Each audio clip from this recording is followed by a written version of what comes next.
Oh, charan! Pag-uusapan natin yung mainit na pinag-uusapan ng mga mga DDS.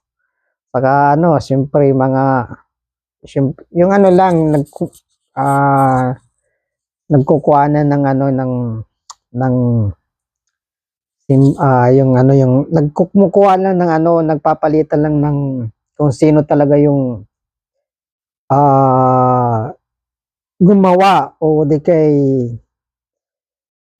anong tawag dito, gumawa, nagplano o nagbigay ng pondo o tinapos o di kaya o yung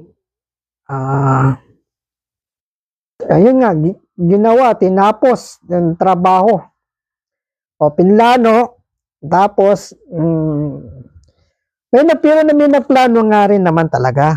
May nagplano, mayroon nagsabi o di kaya pero yung sa isang tao kasi kahit hindi naman tayo ng mga meron naman tayong mga plano, meron tayong balak, meron na tayong naising gawin, yun, plano yun. So, normal na yung plano o di mangarap o na dapat gawin, lalo sa namamala sa ating bansang Pilipinas, lalo na yung ating Pangulo kasi nga ang Pangulo naman talaga ang katungkulan niyan pagyamanin o ipagyamanin, bigyan ng buhay, bigyan ng saya, galak o bigyan ng magandang imahe ang buong Pilipinas. Yun yung talagang magandang imahe ng buong Pilipinas. Andiyan ng building, andiyan ng kalsada,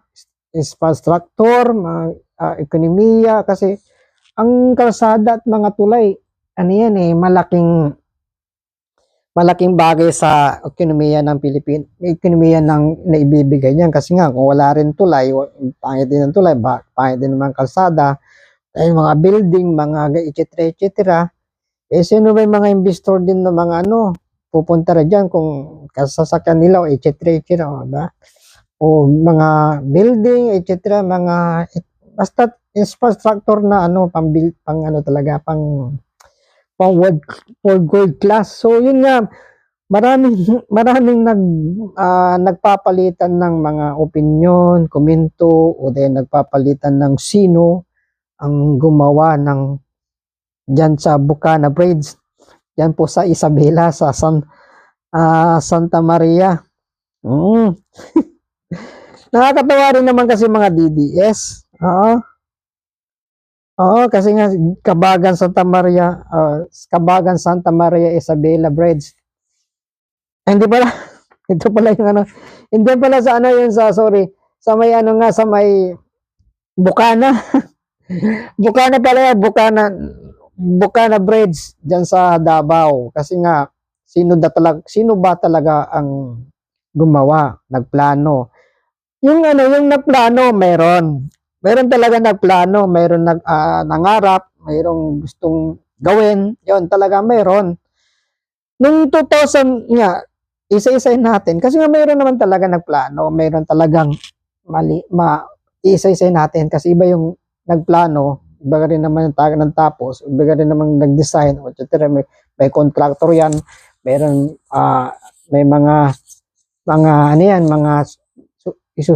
may kukuha ng mga yung subasta ba ganon. So ang nakakuha niyan talaga Chinese. So ang katotohanan po talaga ang katotohanan diyan sa Bukana Bridge, may natin yung timeline niyan. So yung proyekto na yan, yung timeline ng proyekto diyan sa Bukana Bridge. Panahon pa ni PRRD. In the same time, ang alam ko talaga rin si Sara din na gusto rin niya talagang magkaroon ng tulay dyan. Take note. Inisip, gusto o pinlano rin ng mga Duterte yan, yung kagaya ni Sara. At sa kapanuhan pa ni PRRD. Alam ko na si Sara, mayor pa dito noon eh. So, yung kapanuhan pa ni PRRD 2018, October 3. So, may nagplano talaga, nag-aral sa design na yan.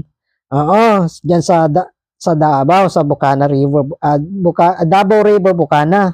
So meron po talagang ano, may nagplano, may nag-aral ng design pero hindi pa actual na proyekto 'yon. Siyempre, ikaw nga, kaya saan naman tayo, kung nangarap tayo, nagpaplano tayo, pero wala pa sa gawa, hindi mo pa rin masasabing, hindi mo pa masabing, nagawa mo na yan, o di kay matagumpay na yan, o di pagiging, sabihin natin, sabihin mo, angkinin mo, yung, ano mo, yung proyekto mo, o ginawa mo, o di kay, sa'yo yung nagmula na yon. So, meron na plano, nag-design dyan sa ano na yan, sa Bukana Bridge na yan, sa Davao. Meron, pero hindi pa actual na proyekto. Hindi pa po actual na proyekto. So, 2018 yun, October. So, hindi pa nga actual, nagplano, ng design, etc. Pero hindi pa proyekto. So, nung 2018 to 2022, yung no 2022 na, nadili pa yan. So, nadili pa, wala pa actual na construction na dahil mayroong dahilan. Kulang po ang formal na kasunduan. So, ibig sabihin yan, wala pang matinding wala pang finalized na kasunduan yan. So, ibig sabihin natin, period, maging sa budget, etc., etc. So, wala pang formal na kasunduan para itayo o i-continuous yung ano na yan, yung Bukana Bridge na yan. So, wala pang financial na mismong budget niyan. So, sabi nga dito, wala actual na construction dahil lang kulang ang formas na kasunduan sa financing at design agreement. So, wala pang financing sa design and the same time sa agreement po nila na hindi pa po proyekto yan ng Bukana Bridge. So, hindi pa, wala pa. So, inumpisa nung nakarang iso usap-usap, sabi natin usap-usap dito, nakita naman talaga ni ating presidente na yun sa Bukana na yan na marami talagang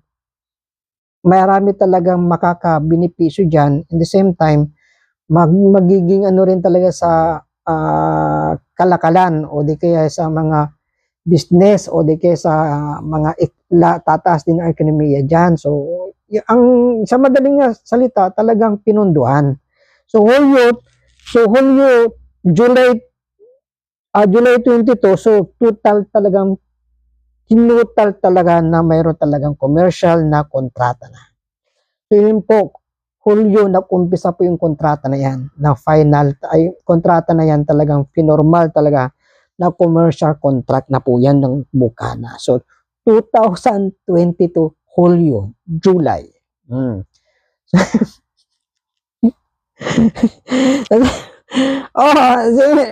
Kumukuha din tayo ng mga legit na summarize na yan o legit na para may balita rin natin na kasi nga yung mga DDS nga kasi nga porque daw project daw ni Digong o the project talaga ni Sara yun nga pero sa dahilan talaga ang nagtumapos o di kay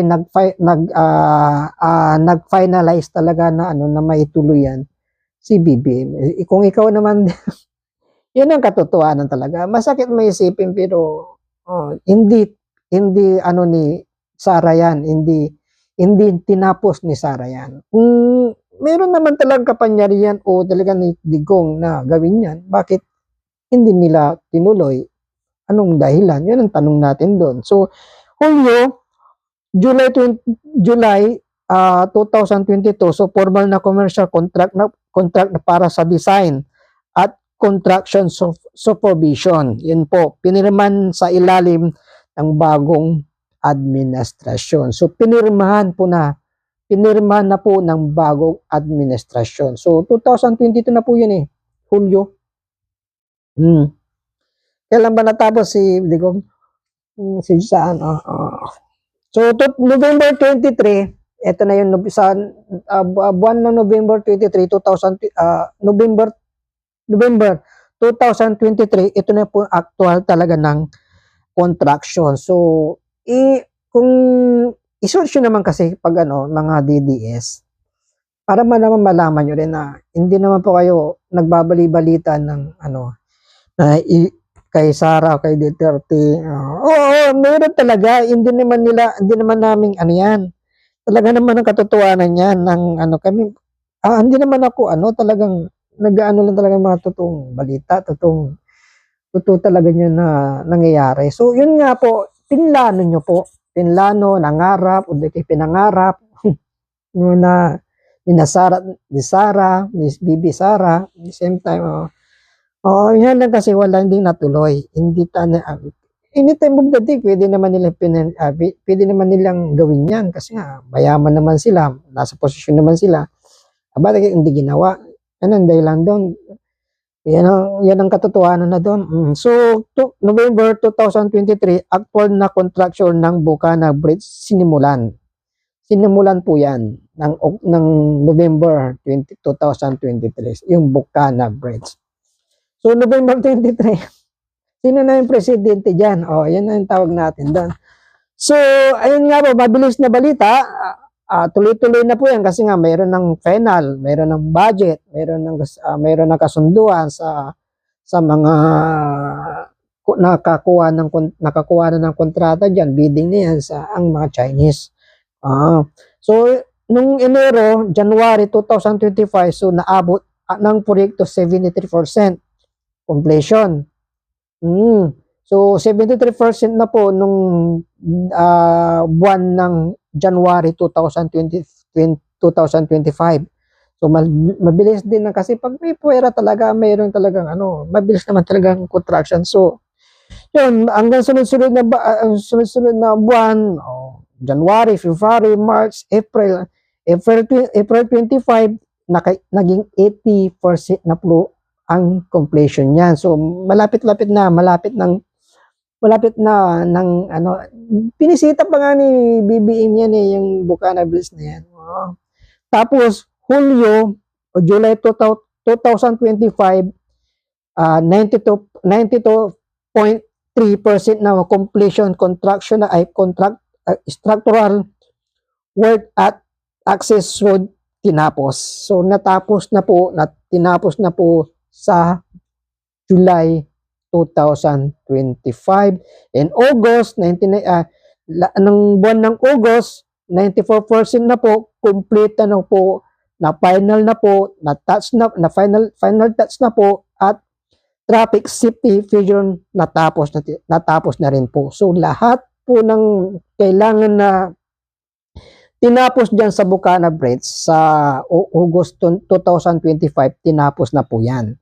So, yun po, kompleto na po ng finance, touching, at traffic safety figures. Ulitin ko. At August 2025, 94% na po kompleto na. Final touching at traffic safety features natapos na rin po. So yun po ang katotohanan po yan. Under of President Bongbong Marcos pa rin ang nagtatapos po yung project na yan dyan sa Bukana Bridge, Davao. So yan kasi mga DDS naman kasi purko daw wala naman silang pinapakitang mga ebidensya. Mahirap naman kasi mag-angkin saka hindi naman talagang pinagtatalunan yan. Tatalo-talunan normal lang, karapatan talaga ng katungkulan naman talaga ng presidente yan o namamahala sa ating bansang Pilipinas na kung ano yung, kasi nga nakita po ng ating presidente yun, naram ko naman yun yung ano na yun, ng tawag dito yung ugo, nung 2022 nga, na in-interview naman niya na ganito ganyan, pwede natin magawa na dito kasi nga, yung ganito ganyan, para yung daloy ng trapiko, nisente sa mga agriculture, mapapabilis, hindi sa ekonomiya, mapapaunlad ang Davao, ganun. In the same time, pa rin dyan, yung baha. So yun po ang dahilan. So sa madaling salita, binisita ulit ng ating Pangulo last December na rin yun eh. Hindi ako nagkakamali, December po yun. At ito po is pinatotohanan at ito kanyang sinabi na mag-grand opening na po ang Bukana Bridge sa buwan ng December 15, 2025. So, hintayin natin mga DDS na ang grand opening po niyan sa Bukana Bridge sa Davao para malaman niyo rin po na mayroong ano talaga, hindi naman natin naalisin na ano dyan si Biffy Sara na sila po, isa po na nagplano, ganon, pinangarap, pero tinupad po ng ating Pangulo yan. Kasi nga, wala namang kulay-kulay ang ating Pangulo, basta't nakita po talaga na ikakaganda at ikakaunlad ng ekonomiya. Bakit hindi? Hindi namang sabi natin hindi namang kuripot, hindi naman sakim, hindi namang ano yung Pangulo natin eh. So, yun naman katotohanan. So, tanggapin na lang natin mga DDS. Huwag na kayo kung di-google nyo na lang, hanapin nyo yung katotohanan kung hindi totoo ang sinagsasabi ko. So, yun po. So, baliban na lang din kasi nga, andyan na kumangkin din po kayo ng project ng hindi naman nila project. O di kayo, nag-aangkin naman kayo ng kumbaga, pinaglalaban nyo, pinagdadalakdakan nyo na porke daw na ito sabi dito na isang DDS supporter diyan sa Bukana Bridge, sabi niya wala kang ambag PBBM sa Bukana Bridge. Ayon po kay Sas Ruganda. wala daw ambag ang ating Pangulo diyan sa Bukana Bridge. So nagkakamali po kayo, madam. Mag-research po kayo ng mahaba-haba pa. Laliman nyo pa po. Yan po ang katotohanan. Kung wala siyang ambag, sino binasa harapan sa TV? Sino ba naging so bulag, hindi ko alam kasi mga DDS naman talaga support. Hindi naman masama sumuporta. Hindi naman masama sumuporta. Basta nasa tama, nasa katotohanan.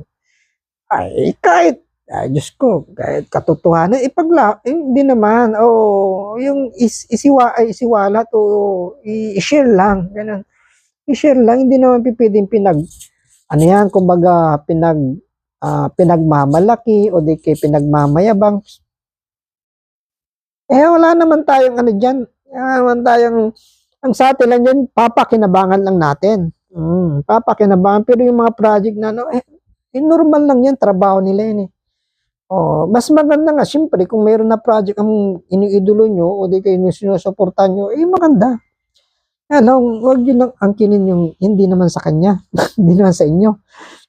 Para sa taong bayan yan, para sa atin lahat yan. Yung nga lang, yung legacy, o di kaya tinatawag natin tatak, hindi naman tatak niya niyan.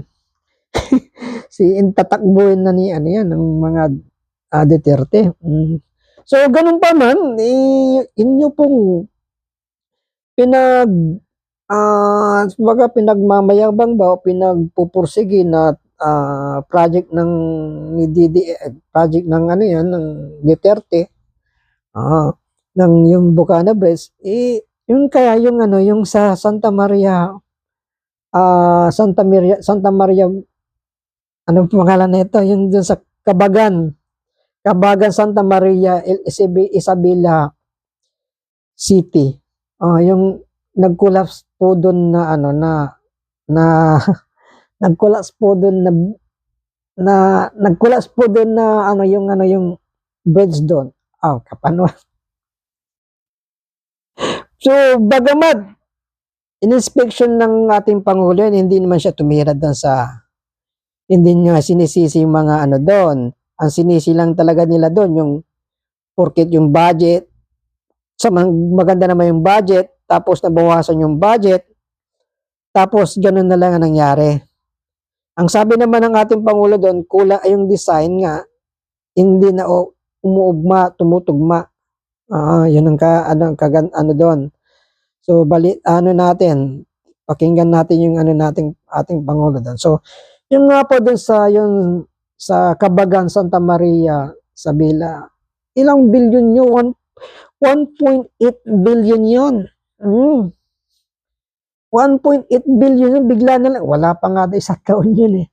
Sa pagkakalam ko eh. Bumigay talaga ang ano doon, sabi nga ng ating Pangulo, bumigay yung design. Mahina yung design. Hindi naman niya sinabing mahina si Digong o mahina si Sa na project. Kapanuhan pa nito eh. So, pakinggan natin ha. Hanapin natin. Ito.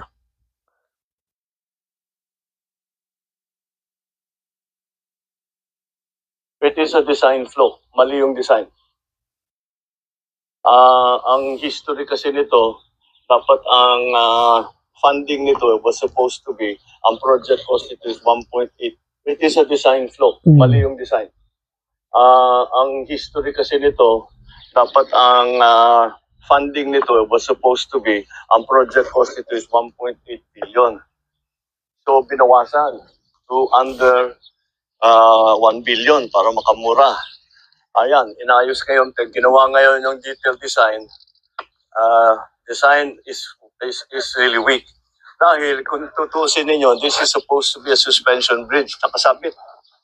Ganyan yung arko na ganyan, tapos yung bridge, suportado ng kable. Ito lang ang suspension bridge na nakita ko sa buong mundo na hindi kable. At yan na mismo ang bumigay. Ayan. Yan bumigay yung bakal. So, in-inspection nga ng ating Pangulo yung dyan po sa Kabagan, Santa Maria, Isabela, na kung bakit ang nangyari yun, bigla na lang gumuho, ilang truck, gumawa ka pa ng 1.8 billion na hindi naman pala ano yung mga truck. At the same time, heavy equipment naman talaga yung ano nito eh. So, ang kagandahan sa ating Pangulo, na alam naman natin na kapanuhan ng panahon ni PRR dito, hindi naman pinalagdagdakan o talagang naging yung administration dati, ba't ganito? Hindi eh. Ang totoo naman yung kagandahan talaga, kung gaano ka katalino o gaano talaga formal o professional o di kaya ano man tawag dito, yung professional na taong makikipag sa mga bagay na ganyan, hindi naman siya as possible talaga makita niyo talaga sino talaga ang dahilan kung bakit binigay yun.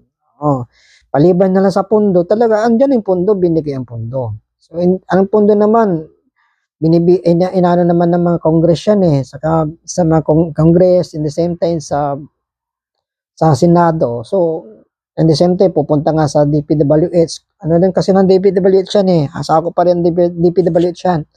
So, ang sabi niya, ang sinisi niya doon talaga yung mga architect design, yung mga construction design, o yung ano nang talaga ng design talaga kung bakit bumigay. Mahina talaga yung pagkakadesign. Yan ang sabi niya. Hindi naman sinabi mahina si Digong, mahina si Sara. Kung ba ganun, hindi. hindi siya nakikipag yun ang kagandahan sa ating Pangulo. Yan ang masasabi ko lang. Kung kayo po mga DDS, panay kayo, yung kumbaga, lagi nyo pag sakali mayroong mga bagay na lagi naman sinisisi mga kung mayroong Pangulo. Hindi naman sinisisi, Tapos yung hindi naman sinisisi BBM kung bakit search yan, yung Kabagan Santa Maria Breads, kung ilan yung tawag dito, yung anong petsa, anong taon nagsimula yan. Ano pa yan eh, ni PRR Day, sa ng mga DPWH, siyempre, ba? Yun nga po, so paano na yung kung inaangkin yung Bukana Bridge. Paano itong paano yung Kabagan Santa Maria Bridge? Akin yun din. Oh, ang mga supporter DDS. Oh, kayong mga DDS talaga. Kayo hinay-hinay lang. Hindi naman tayo makikipagtalastasan ng dito o nagbabatuhan ng Ang sa atin lang, kapwa tayo mga Pilipino. Kapwa tayo walang ibang nagpagtutulungan, walang ibang magbibigay ng karangalan sa ating bansang Pilipinas. Kung tayo mga Pilipino. Muli kong sasambitin nga ang katagang ni kasalawikian ni Dr. Gat Jose Rizal na ang hindi raw magmahal sa sariling wika ay higit sa amoy sa mabawong isda. Huwag tayo maging mabawong malansang isda. Mabawo na nga, malansa pa. Yan yung ibig sabihin. Tayo mga Pilipino, walang ibang magtutulungan, walang ibang mag-aangat at walang ibang mapaparangalan sa mga bagay-bagay na dapat ipagmapuri o di ipaparangal o di kaya ipapaangat o di kaya itatas kung tayo mga Pilipino din. Wala namang talagang perfecto na namumulo. Wala naman talagang perfecto talaga mga konkreto na Lahat naman pagdating ng panahon may bibigay, meron talaga. Nga lang may kagandaan talaga yung talagang kumpleto yung mga contraction, kumpleto ng materials at ginagamitan ng mga magagandang materials. Talagang long lasting yan, panghabang buhay yan. Kita nyo nga sa Juanico Bridge hanggang ngayon. Kaya mga index and text, ayan nga. Ang sa ating lang mga kapwa nating Pilipino, pagtulungan na lang tayo sa mga bagay na ikakarangal ng ating bansang Pilipinas. Tayo magtulungan sa ikakaunlad at tayo magtulungan sa ikakarangal ng ating bansang Pilipinas. Mga bagay na yan, proyekto na yan. Diyos ko, nakita nyo naman kung paano nagsalita ang ating Pangulo dyan sa Kabagan Santa Maria Isabela. Kung naghahanap nga rin po kayo, di i-search nyo rin po yan para makita nyo rin po paano sabihin kung ano nangyari dyan, kung bakit bumigay. Hindi na siya nagsisi sa mga kapanuhunan ng administrasyon noon. Sabi niya talaga, sino ba talaga dapat sisihin talaga? Yung mga engineer, yung mga designer, yung mga i-trigger niyan, yung mga nakontrata diyan. Oo. Nakasalalay na yung diyan, yung buhay ng mga driver, motorista na araw-araw dumadaan siya. Kita nyo naman ilang truck ang na-discrash diyan.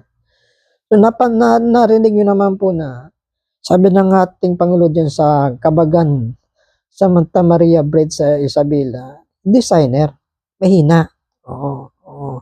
Sabi nga pa nga niya ulitin natin.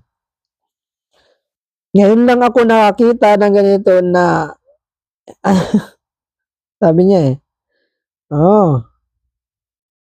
So, ang sinisisi niya doon, yung nagplano niya, yung design niya. Yung support, tignan ninyo, doon lang sa baba.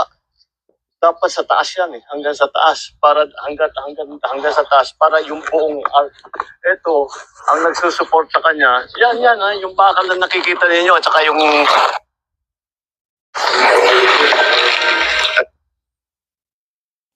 at nawala. Ulitin natin.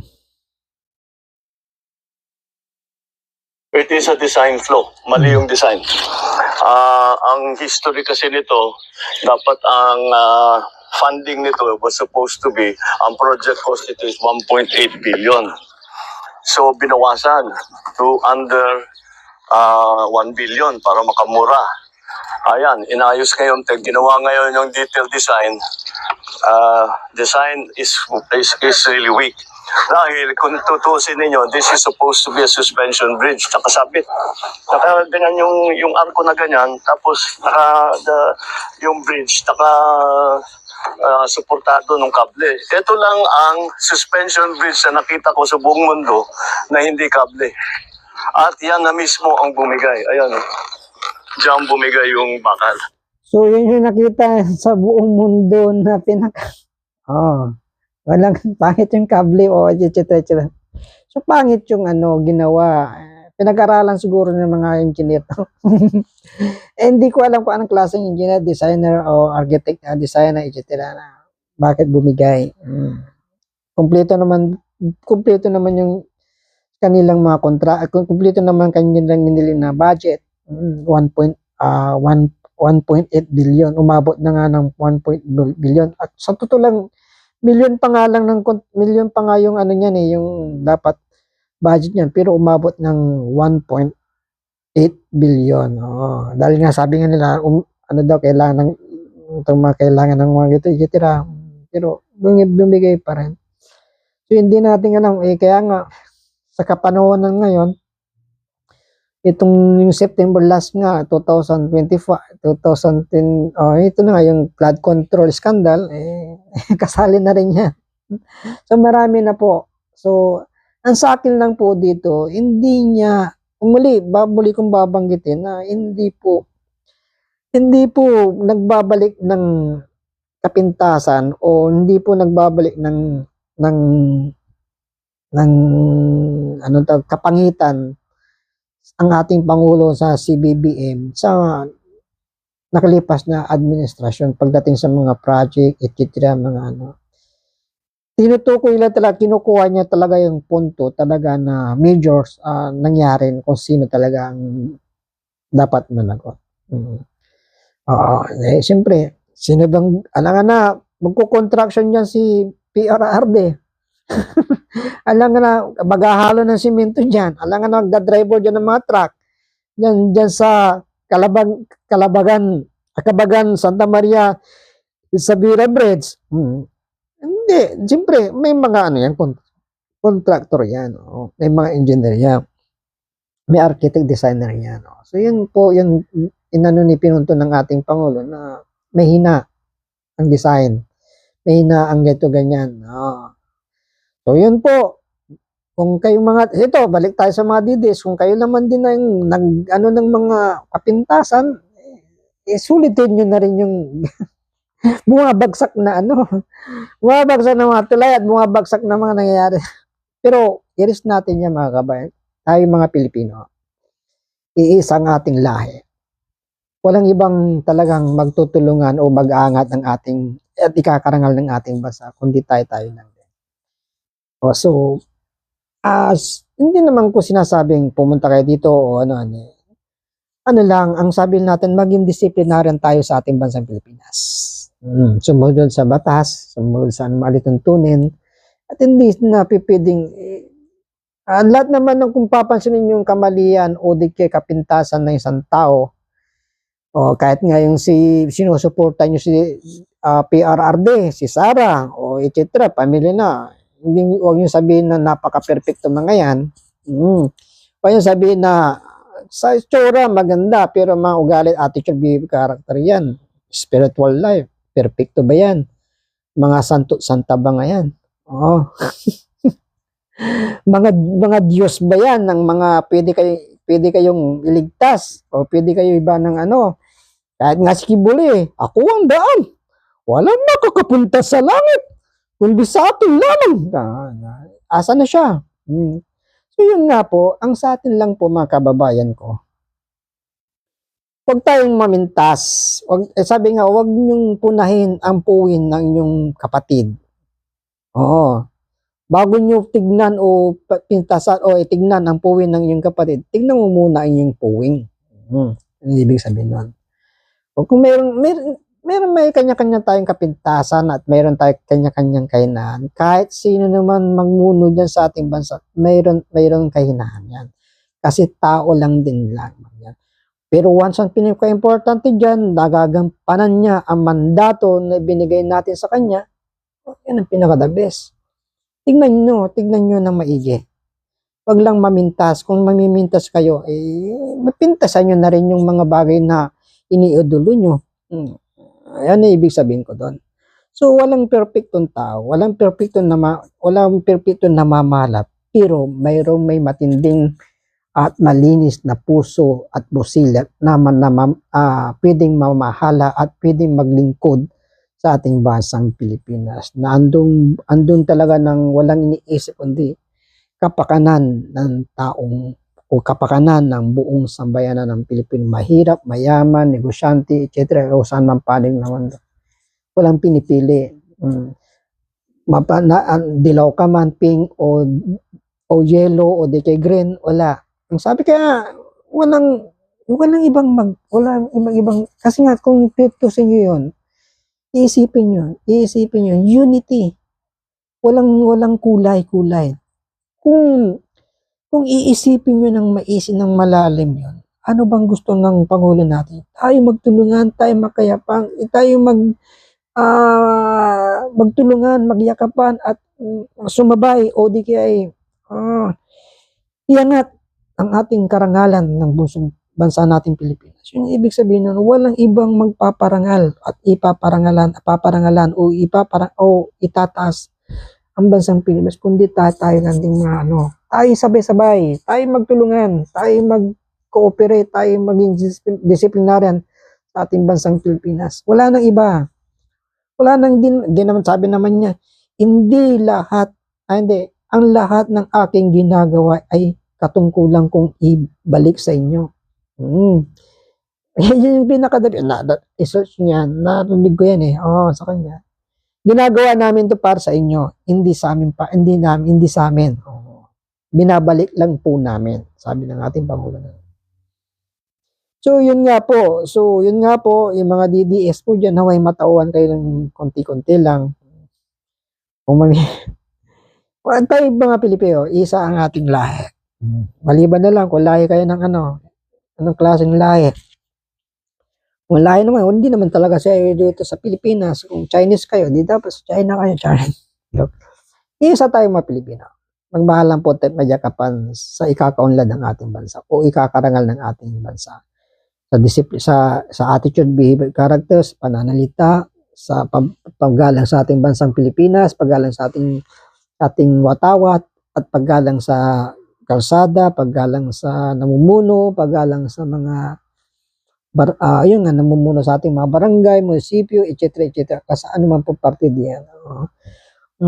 Yan ang pinakadabis dyan. Tayo mga Pilipino na inahangaan ng buong bansa na tayo hospitality at marespeto at magalang. So, igalang natin ang bawat Pilipino sa saan man panig ng bansang Pilipinos o sa man mundo. So, this is Marawit Vlog, ang nagsasabing katotohanan at pawang katotohanan lamang. Tayo magmahalan at magyakapan, magtulungan, pagkaisa sa ikakarangal at ikakaunlad at ikakapuri ng ating bansang Pilipinas na hindi tayo kumakain po ng pagkaing hayop na bigas. So, Luzon, Visayas at Mindanao, saan man panig na mundo, basta't may Pilipino, mabuhay po tayong lahat. This is Marawit Vlog, mabuhay po ang bagong Philippines. God bless Philippines.